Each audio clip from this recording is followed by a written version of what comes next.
Hi అండి. One minute recipe నోట్లో ఇట్టే కరిగిపోయే కమ్మటి శనగపిండి లడ్డూలు చేయడం కూడా చాలా ఈజీ.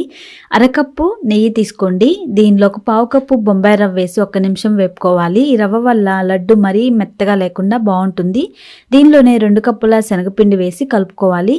ఫస్ట్ శనగపిండి వేసినప్పుడు నేతిలో అంటే డ్రైగా ఉన్నట్లు ఉంటుంది, కానీ ఒక 2 నిమిషాలు టైం పడుతుంది. లో ఫ్లేమ్లో ఇలా కంటిన్యూగా కలుపుకుంటూ వేపుకుంటే నేతినంతా రిలీజ్ చేస్తుంది. ఈ మిశ్రమాన్ని ఒక గిన్నెలో తీసుకొని పక్కనుంచుకోండి. 1 కప్పు షుగర్లో 4 ఇలాచీలు వేసి షుగర్ని పౌడర్ లాగా గ్రైండ్ చేసుకోవాలి. ఇక్కడ ఇంకో ఇంపార్టెంట్ పాయింట్, ఈ శనగపిండి మిశ్రమం గోరువెచ్చగా ఉన్నప్పుడు మాత్రమే షుగర్ పౌడర్ వేసి కలుపుకోండి.